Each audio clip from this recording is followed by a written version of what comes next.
Good afternoon and welcome to this episode of Managing Director Diaries. It's a special budget edition. We're talking about the budget, autumn budget 2024.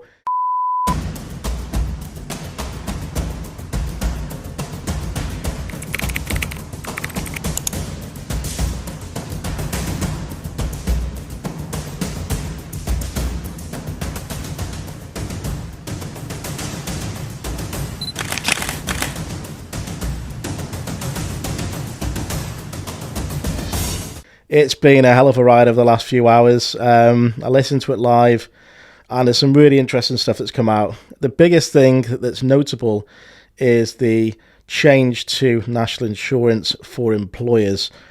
It was something that was expected and it's not quite as bad as we expected, but still it's going to have a major impact.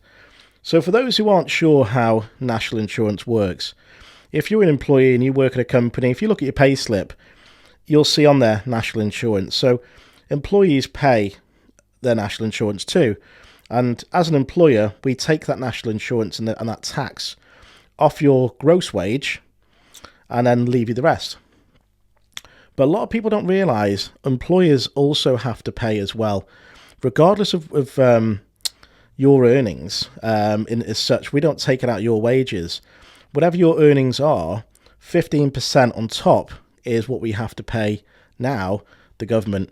It was 13.8, it's now 15%. It's gone up 1.2%. And you might think 1.2%, that's not a lot. That's not much. That's not gone up much. But actually it has. That 1.2% equates to around about £800 to £1,000 a year in our company. If you've got, I was listening to the radio before and there was a doctor's surgery and for them, it's going to go up nearly 100,000. And that's because it's all a percentage of the salary. So if you've got someone on 100,000 a year, and 15% of that salary, you can see it can zoom out up how much. So I've put some TikToks out there which have been doing really well, got an awful lot of comments, good and bad, and a lot of people thought it was actually a really good budget. But I do believe that people are going to be worse off. The problem is, businesses can't just absorb that sort of rise out of nowhere. You've got care homes employing upwards of 100 staff across different sites. They've now got to find this extra money. It's just crazy how businesses are just expected to pay this extra money. So I, for one, are extremely frustrated that business owners are being forced, and I say forced because we've got no option, to pay this extra tax. Because it is a tax. I know it's labelled as national insurance. It's a tax. And historically, it goes to pay for the state pension. It doesn't anymore. It goes into the pot and it gets paid into whatever the government see fit. It doesn't go to the state pension anymore. And the thing is, we're all paying into, in theory, national insurance, which pays for state pension. I'm 43. By the time I get to retirement age, there will be no pension. So what am I paying in for? So you've got to ask yourself that question as well if you're an employee. What are you actually paying national insurance for? So national insurance is a tax. It's just a different type of tax.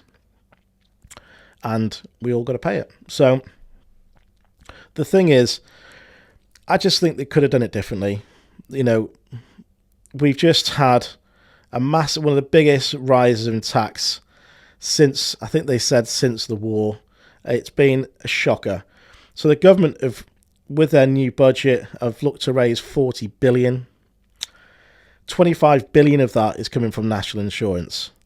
So it's shocking, really. I think an awful lot of people feel betrayed by the new Labour government. They said they weren't going to raise taxes on working people. But business owners are working people too. So Keir Starmer a few weeks back tried to redefine what a working person was. You describe yourself as working class. Sakir, define working class. No, working class is families that work for their living, earn their money through going out to work every day, not through other not means. Middle classes do that? Well, working class families have the ordinary hope to get on in life. I mean, this has been Don't the middle story. classes have that Yeah, as of course they do. Of course they do. So what's But the I distinction? People will say to me, "Well, look here, you've come a long way. Yeah. But you went to a state can't-" school. Yeah, but that is the ordinary hope of the working class, which is to have a decent education, to get a decent secure job, to get a car, to get have a nice holiday, to have But a isn't that house. the middle class too, Sakir? Everything you just listed? No? It is, yeah, it is, and that's why many people go on their life journey from what you might call working class to middle class. So apparently an employer isn't a working person. I beg to differ. I work extremely hard in my business, and we look to create solid long-term jobs for people, good jobs in our local area that pay reasonably well. We try and look after our staff members, and we're just being hit with all these extra taxes that just make things more difficult. So going back to my TikTok, I did a TikTok, and we've had 500 plus comments from people, and some of the comments are pretty stupid comments, which you expect from TikTok. But some of them are, people who are completely misinformed. Some people thought it was a really good budget, and they thought because they weren't being taxed, it was a good budget for them. But the reality is, businesses can't just absorb all these taxes all the time. We're taking, national minimum wage has gone up an awful lot over the last few years, and businesses have had to keep soaking it up. We can't keep soaking up all these rises, additional costs, additional health and safety liabilities, and all these new legislations that come in that make it harder to function as a business. It all costs money. So we can't keep absorbing. But that's what they want us to do. That's what the government wants us to do. But the thing is, these new taxes, these new budget announcements are going to hinder progress, they're going to hinder growth, and businesses are going to think twice about taking somebody else on. Because if it's now costing a small business, when I say a small business, maybe 10 employees, if it's now going to cost them, another 15, 20,000 a year, they're not going to take that new member of staff on anymore because they can't afford it. Because the budget they did have to employ somebody is now going on paying more national insurance. So the business can't grow, can't move forward, so it's going to hinder job creation. But what we're also going to see is, I think costs are going to go up. Businesses, like I said, businesses can't keep taking these rises. They're going to add costs to the end user. So we're going to find ourselves with things costing more. We're going to find food in the supermarket costing more. We're going to find, if you look at Asda, Tesco, Sainsbury's, all these big companies who have thousands of members of staff, that 1.2% is going to be millions of pounds. And are they expected to just find that money from nowhere? And a lot of people here might just say, oh, well, they make loads of money, blah, blah, blah, blah. They do, but they employ an awful lot of people as well. And I think if you're not a business owner, it's very easy to think, oh, they make loads of money, it's fine. But if a business isn't making money, there's no money to reinvest, there's no money to grow, there's no money to create more jobs. And if a business is standing still, you're actually going backwards in today's modern world. You have to move forward. You have to keep looking at new opportunities, new ways, new marketing activities, etc., to keep up with the change in times. So businesses use a lot of their operating profit for growth. They use that money to buy a new van, buy a new piece of equipment, buy some new tooling that's going to reduce their costs for manufacturing so they can sell more, they can bring the cost down so they can manufacture. But if they don't have the operating profit, they can't make these investments that ultimately create jobs. So I do believe, because of the budget, we will be worse off. And people who think the budget was great because they're saving money, I guarantee you will pay more money at some point. It's going to cost you somewhere. But it might be that your employer decides to cut your hours to reduce the national insurance bill. Businesses are going to have to adapt, and some of them might not want to put the prices up, or some businesses can't afford to put the prices up because they hit the ceiling on what they can charge for their services, and that's completely understanding. So where do they make the cuts? So staff are going to get cut. They're going to want more out of the staff for the same amount of money. So the whole national insurance thing is a big debacle. think it's very, very frustrating as a business owner. I think there's lots of ways Labour governments could have raised more money than actually just hitting employers with just with the national insurance rise of just over, we're paying just over 50% of the bill they're trying to create. So that's one thing. One thing that Rishi Sunak, and I'm not a big advocate for Conservatives. I'm not going to put my political hat on as such here on this podcast, but Rishi Sunak did say there was other ways of doing it, and I do agree. The UK economy has never really recovered from COVID, and more people are on financial aid and state benefits and disability allowance since COVID, and we could talk all day about why. And I'm certainly not suggesting that everyone is not, who shouldn't be on it, but it's actually cost, the state aid is costing us 36 billion or 34 billion more than it did today than it did in 2019. That's a staggering amount of money. So maybe the Labour government should have put more emphasis on trying to understand and tackle why we're paying 36 billion more now than we did in 2019. Because surely that must be a great way of being more of an efficiency way than actually trying to tax people and raise money in other ways like we are seeing. Because we're not getting to the bottom of some of these problems in society, and it's a big topic, and it's not something I really want to run through, but it's just an example of another way that the government could have raised billions of pounds into the economy. So there's a few other things that were mentioned in the budget. One of them is the Green Homes Plan. So we're not quite sure what the Green Homes Plan, but the government have put 3.4 billion into the Green Homes Plan, where they're looking to try and improve 200 to 350,000 homes here in the UK. Like I said, we haven't got any more information on this, but it did suggest it was towards low-income properties. But I do have to ask the question, what do we need the Green Homes Plan for if we've already got the Eco4 funding? From previous, if you watch our Eco Talk podcast, which is also available on YouTube and Spotify and other platforms, our Eco Talk, we've been discussing an awful lot about eco.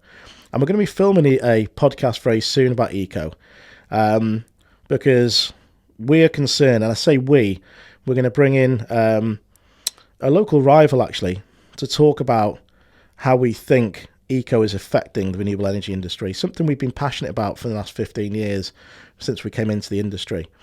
But I do want to know what the Green Homes Plan is going to be when we've already got a scheme that's out there delivering that sort of benefits to low income type social housing type situations. We already have funding there. So surely I would have liked to have seen 3.5 billion, whatever that number was, going to help people who maybe offering a small grant to have solar and battery fitted. So people who don't fit into grant funding categories typically, drop it, maybe offering them a small grant, £2,000-3,000 towards the cost of having solar and battery installed in their home. That's what I would have preferred to have seen, rather than more money to the low income households. And that's quite a bold statement to say. A lot of people might offer criticism over that statement. But the only reason I'm saying it is because that system already exists. There's already a big funding pot called Eco4, which helps people in fuel poverty and with other sort of disabilities and other benefits and things like that. So those things exist. So I don't know why the government's replicating that, but we'll see. Maybe I'm wrong. That's what I heard is happening. But it's been a bit of a crazy few hours, trying to listen and think and discussing and hearing the opinions of other people in business and what their take on it is. And the main thing everyone's talking about is that national insurance rise. But there's also other things as well. There's also inheritance tax issues that's going to massively hit the farming community. So if a farm owner wants to pass the farm down to his children, it's a generational. There's now changes where inheritance tax is going to kick in over £1 million. A million, you might think, okay, well, £1 million is a lot of money. It is a lot of money. But when you're talking farmland, £1 million maybe not that big. You might find a farm they've had it in their family for generations. The farmland's worth a couple of £1 million, £3 million, £5 million. The new successors of that estate are going to be hit with inheritance tax, which was never there before. So it's really concerning. Every which way we've been affected by things, and I just think don't get me wrong, I knew Labour had to do something. We had to raise more money. I just think they've gone about it the wrong way, and I think an awful lot of people echo those comments as well, speaking to people in various different sectors, very different businesses. And I did a piece for Radio Wales the other night, live on air, and I'm echoing the same things today. I just think it was completely unnecessary. Businesses are having to foot the bill for the issues we're facing in the country, and it's unfair. We're putting more pressure on businesses to deliver these additional revenue to pay these bills, and I think it's very unfair. Businesses pay an awful lot of tax, and what they don't remember is there's also, if you're not fully aware of how businesses work, any profit a business makes has to pay corporation tax. So corporation tax is 25%. So if a business makes £100,000 net profit, 25 grand of that is paid in tax. It's the worst tax in the world. I hate it. I think if you're an entrepreneur, you're taking the risks, you're employing people, you're growing, creating opportunities, you're getting penalised for being successful. You're being penalised for generating jobs, wealth and growth. Corporation tax is horrendous. It used to be 20%, it's now 25%. And they have agreed that they're not going to put it up, which is great. Of course it's great. Who would want to pay more corporation tax? But think about it. If businesses are now swallowing this national insurance increase, what's going to happen to their profit margin? Profit margin goes down, they're now paying less corporation tax. So, again, it's not being thought through. This whole plan has not been thought through. They're not going to raise the amount of money they think they're going to raise because businesses are clever. They're going to adapt. They're going to look at ways of trying to, minimize this 1.2% increase. And the only people that's going to really be affected by this in the end is the employees. And that's the people that we're trying to protect. So, yeah, it's been a crazy few hours in the business world. And, let's just see how it pans out in the future. But, I think the stall's been set out with Labour. They're not the government for the businesses. They're not the government for business. They're the government for the working people, which they always say. But now they've redefined the fact what a working person is. Apparently I'm not a working person anymore just because I own a business.